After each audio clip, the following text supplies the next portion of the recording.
Alors bonjour à tous tout d'abord. Effectivement, on va essayer de faire une intervention un peu interactive parce que je crois que tout le monde est un petit peu fatigué et peut-être à faim de plus. Donc on va essayer d'être assez rapide. Alors tout d'abord pour présenter très succinctement le groupe. Donc effectivement, moi je travaille chez Natixis Asset Management. Natixis Asset Management, c'est une filiale de Natixis Global AM qui cette filiale appartient au groupe Natixis, lui-même appartenant au groupe BPCE, donc Banque Populaire et Caisse d'Épargne. Juste un petit mot peut-être pour Natixis Global Asset Management, puisque généralement on connaît un peu mieux NAM que Natixis Global Asset Management. C'est une organisation multi-affiliée qui est présente dans un certain nombre de pays, en tous les cas aux quatre coins du monde, et qui représente plus de 700 milliards sous gestion à aujourd'hui. C'est le 16e gestionnaire d'actifs mondial. Donc ça, c'est un petit peu pour situer le groupe. Pour NAM, nous sommes en fait un asset manager qui compte 6 grandes expertises de gestion. On a bien évidemment alors on parle de business unit pour nos expertises.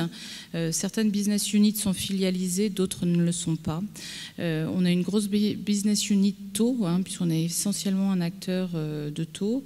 On a une business unit aussi sur les actions européennes, sur tout ce qui va être gestion diversifiée et solutions clients. Sur Sionde, donc Sionde c'est vraiment une marque à part entière, c'est pas une filiale de NAM à ce jour qui fait de la gestion quantitative. On a les globales émergents et puis on a une BU qui pour le coup est une filiale de NAM aujourd'hui qui est Mirova et qui fait de l'investissement responsable. NAM, c'est 302 milliards d'encours sous gestion et 600 collaborateurs. Très rapidement, puisque quelque part j'ai déjà un petit peu dit, 70% de nos encours sont gérés en taux. Donc voilà, ça laisse à peu près pour le reste 30%. Et puis on est essentiellement aussi évidemment une société de gestion qui distribue auprès de clients institutionnels et assureurs, évidemment auprès des réseaux de BPCE et puis aussi auprès des corporates. Alors Aline, peut-être qu'on peut venir au dur de la présentation. Donc pourquoi le digital? Comment, à quel moment vous êtes lancé exactement? Alors, en fait, on ne s'est pas vraiment lancé dans un projet digital à part entière. En fait, on s'est vraiment lancé plutôt dans un projet de refondation du reporting. Et le digital, finalement, était un moyen d'accompagner cette refondation du reporting. Pardon, je recherche mes petites notes. Je suis désolée. Voilà. On avait cinq objectifs par rapport à ce projet. Tout d'abord, on cherchait bien évidemment à adapter notre prestation de service. Donc là aussi bien en termes de format, de support que de contenu de notre reporting. On cherchait bien évidemment à être plus flexible puisque évidemment, enfin je veux dire les asset managers, je crois que je connais ça depuis 20 ans, on a toujours les mêmes problématiques. C'est à la fois allié industrialisation et standardisation d'un côté et personnalisation de l'autre. On cherchait bien évidemment, et ça c'est un point crucial quand on est un asset manager de taille relativement importante, à limiter le niveau de nos ressources affectées aux équipes de reporting notamment. Et puis on cherchait bien évidemment à maîtriser nos risques opérationnels de façon à mieux maîtriser notre production. Évidemment tout ça dans une optique de mise à jour de notre socle technologique, de façon évidemment, puisqu'on avait bien évidemment ça en tête, d'avoir la possibilité de mettre à disposition sur le web ou par exemple de faire de la diffusion via XML.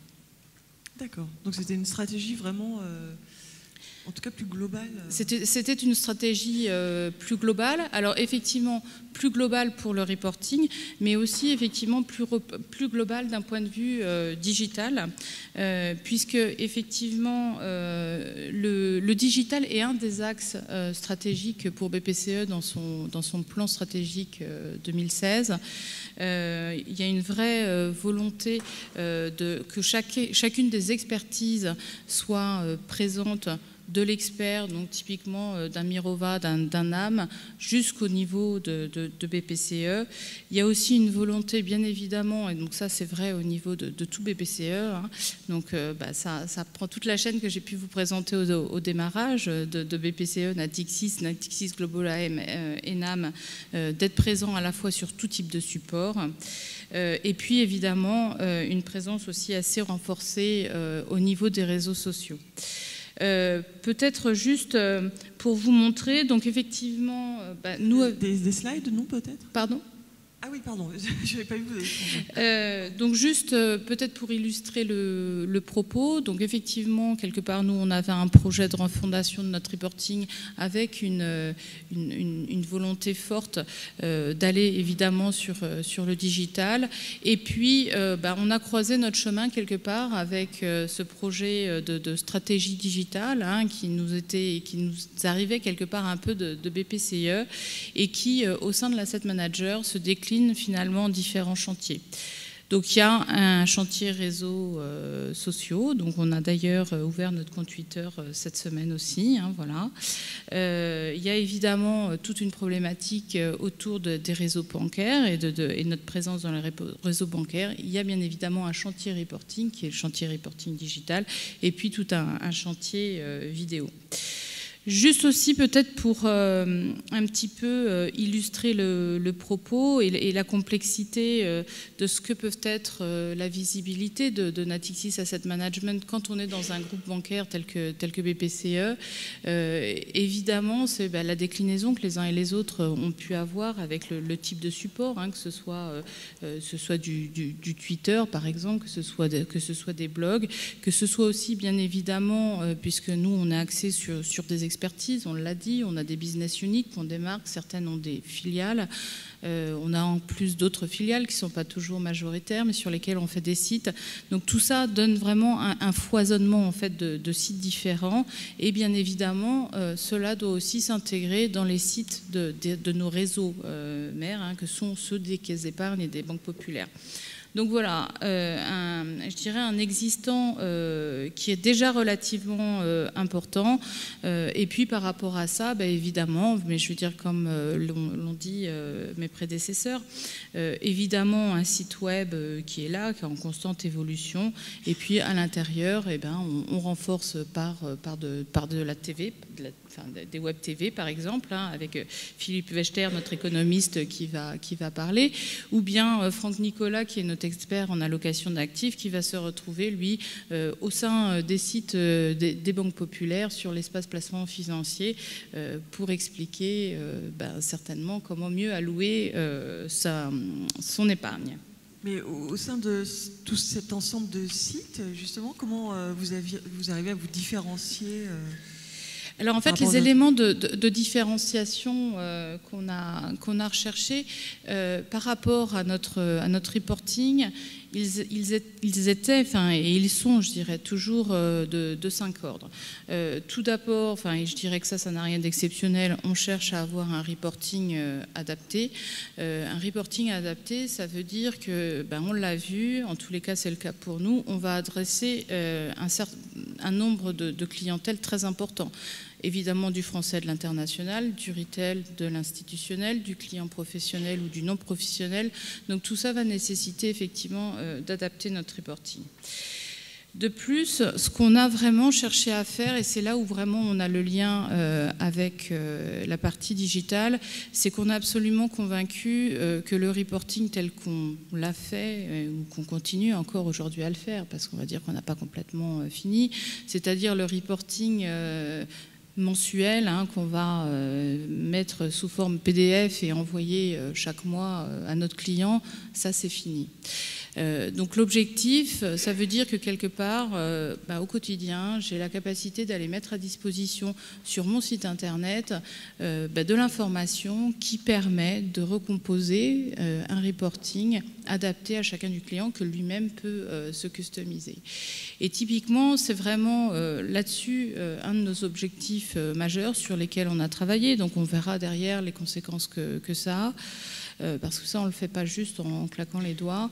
C'est vraiment cette capacité à mettre à disposition de la donnée au quotidien. Pour combien de fonds Alors, pour combien de fonds je dirais que nous, on a vraiment travaillé de façon industrielle. Donc, quelque part, je dirais aujourd'hui, en tous les cas, sur les fonds ouverts, on est presque prêt à le faire. C'est beaucoup plus délicat quand même sur le fonds dédié à partir du moment où il y a souvent des spécificités qui ne sont pas transverses à tous les fonds et donc qui peuvent nécessiter effectivement des contrôles supplémentaires. Mais tout ce qui est complètement industriel et standard, l'idée c'est je contrôle en amont un certain nombre d'informations et après je génère de l'information agrégée. Quels sont les prérequis alors Alors, on passe directement aux prérequis, effectivement, sur la différenciation. Donc, les prérequis, ils sont de plusieurs ordres. Hein. Ils sont d'un point de vue organisationnel d'abord, puisqu'effectivement, ça nécessite de complètement repenser l'organisation du reporting qu'on a pu avoir par le passé, puisqu'on n'a plus des gens qui sont des producteurs de reporting, mais on a beaucoup plus des administrateurs de données. Par exemple, on a aussi des administrateurs d'applications, enfin ça on en avait déjà, mais on a beaucoup plus effectivement des data quality managers que des chargés de reporting tels qu'on les avait avant. Donc l'idée, c'est vraiment de déporter les contrôles en amont de la chaîne de production plutôt que, je dirais, valider chacun des reportings. Donc ça, c'est la première chose. Évidemment, en termes d'outils, ils sont énormes, puisque ça veut dire qu'on a des workflows qui nous aident à faire ça. C'est pas possible autrement pour aller mettre en place l'ensemble des contrôles. Et puis, il y a un enjeu crucial au niveau de la donnée.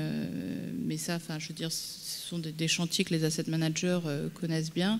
Mais évidemment, là où la donnée nécessitait d'être contrôlée et propre, peut-être une fois par mois, maintenant elle nécessite d'être propre au jour le jour.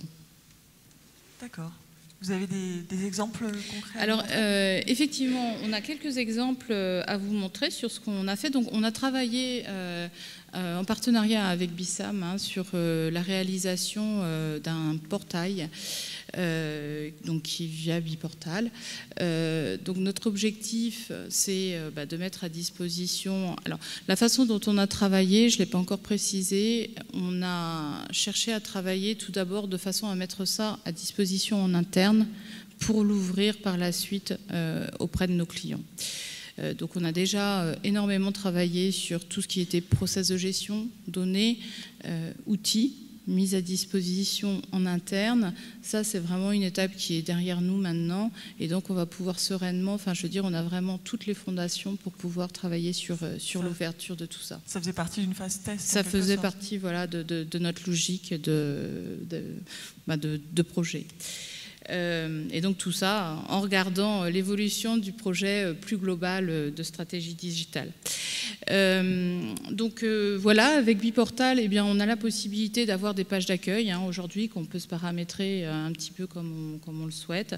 On peut par exemple voir un certain nombre de produits suivant des profils qu'on aurait pu établir, par exemple, suivre un produit ou une devise en particulier, par exemple.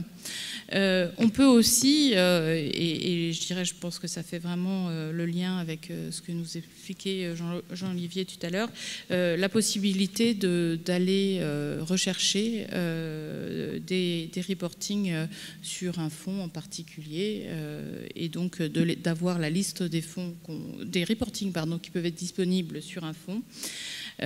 Avoir la possibilité, bien évidemment, alors ça c'est du grand classique, d'avoir de l'information sur le produit, sur sa performance, mais aussi derrière d'avoir des informations sur la façon dont le portefeuille portefeuille va être réparti.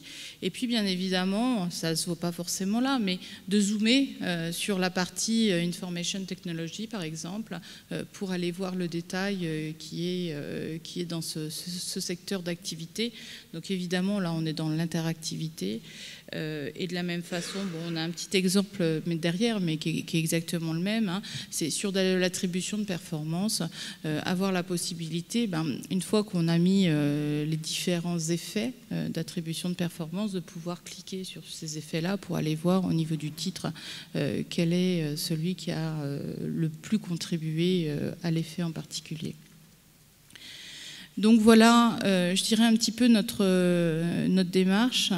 Donc dans je dirais le projet plus global de stratégie digitale du groupe BPCE, quelque part appliqué à NAM, sur la partie reporting, et notre démarche quelque part un peu spécifique aussi, qui a consisté à travailler déjà sur l'interne pour pouvoir ouvrir demain auprès de nos clients. Ça va changer quelque chose de faire ce basculement, enfin, qu'est-ce que... Alors, sur le plan technique, certainement, mais je ne pense pas que ce soit la question. Non, la question, c'est effectivement, en termes de service auprès des clients, moi, je reste absolument convaincue qu'effectivement, c'est une avancée importante, on peut tous se mettre à la place d'un client qui va aller rechercher dans sa boîte mail si tel commercial lui a envoyé son reporting, alors que, ok, s'il travaille avec 15 asset managers, il a un problème, c'est de retenir ces 15 accès. Ça, c'est quand même un problème. Mais après ça, sinon, il a l'ensemble des informations qui sont stockées à un endroit.